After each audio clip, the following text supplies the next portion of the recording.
Major trigger warning because it's a lethal combo of Debbie Wasserman Schultz and Dana Bash. But let's take a look at this clip. There was sexual and gender-based violence that occurred on October 7th, that Hamas uses it as a weapon of war, and that any organization, either international or domestic, that denies it is essentially allowing the commission of acts of violence again and again. There can't be an exception for Jewish victims. There can't be an exception for Israelis.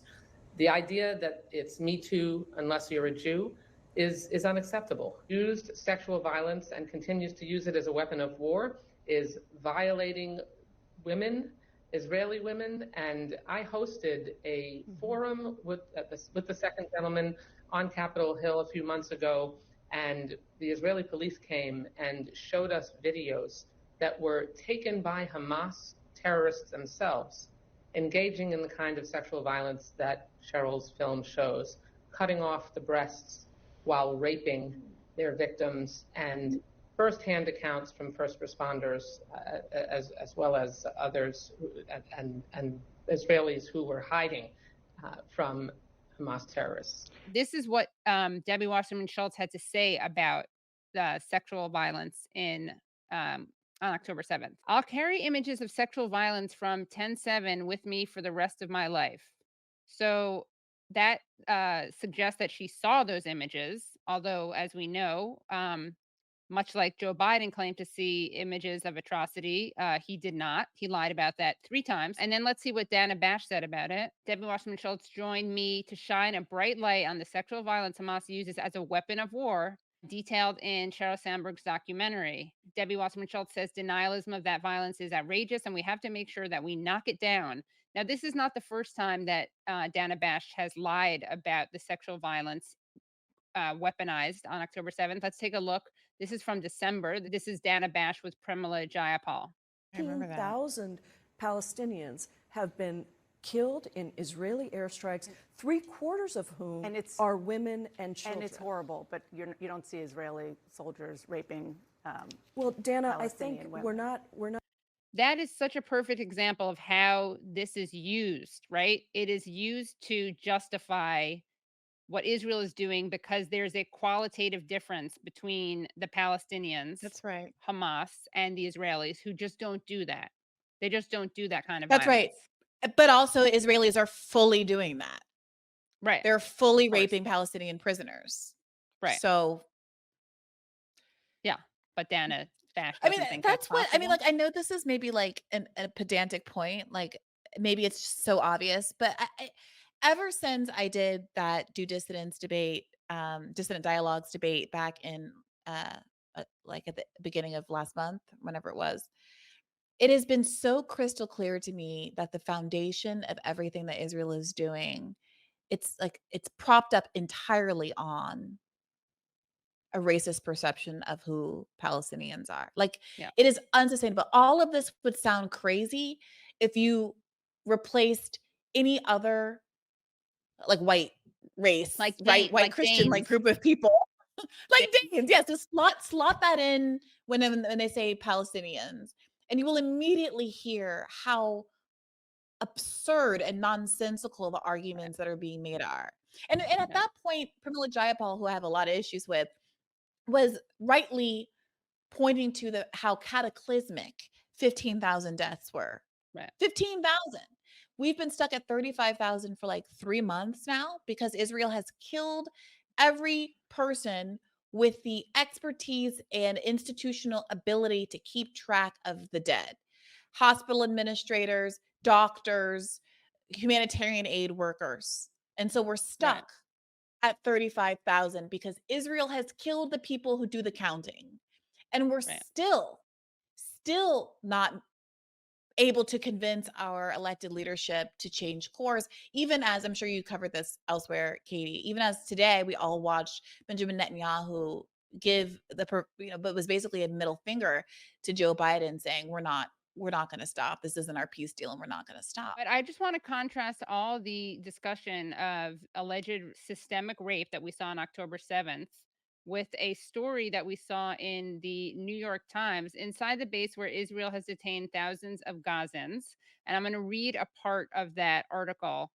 Mr. Al-Hamlawi, the senior nurse, said a female officer had ordered two soldiers to lift him up and press his, and I always say this ironically, but this really is a trigger warning. There's sexual violence description. Mr. Al-Hamlawi, the senior nurse, said a female officer had ordered two soldiers to lift him up and press his rectum against a metal stick that was fixed to the ground. Mr. Al-Hamlawi said the stick penetrated his rectum for roughly 5 seconds, causing it to bleed and leaving him with, quote, unbearable pain, unquote. A leaked draft of the UNRWA report detailed an interview that gave a similar account. It cited a 41-year-old detainee who said that interrogators, quote, made me sit on something like a hot metal stick and it felt like fire, end quote. And also said that another detainee, quote, died after they put the electric stick up, end quote, his anus. And those are just the examples of sexual violence in that article. And the article talks about physical torture. And, we did not see kind of CNN host after CNN host talking about Israel's systemic violence and torture and sexual violence against Palestinians, interestingly enough. Yeah, the irony of having someone sort of holler "believe women" at you in the wake of those reports, because those were out at the time, reports Yeah, of sexual violence, particularly that targeted Palestinian men, but also gender-based violence, ripping people's head coverings off and the like, have been coming out for the whole duration. I mean, prior to October 7th, obviously, it was a known that there was systemic sexual abuse of Palestinian prisoners in Israel, including Palestinian children. So, right.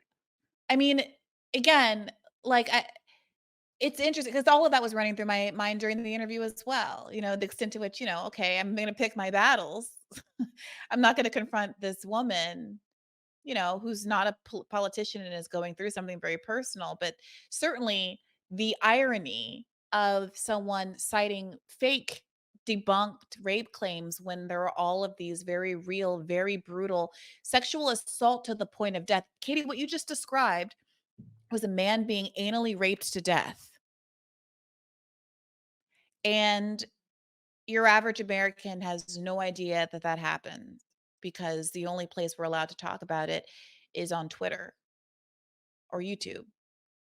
And maybe not, I'm sorry, maybe I shouldn't have said those words because of No. monetization and the way that I this mean, app yeah, acts about well, yeah, app acts about the R word, but I mean it's frankly it's overwhelming. I'm furious, but then I go through these periods of like my adrenal glands can't take being in a constant state of rage. It's dispiriting.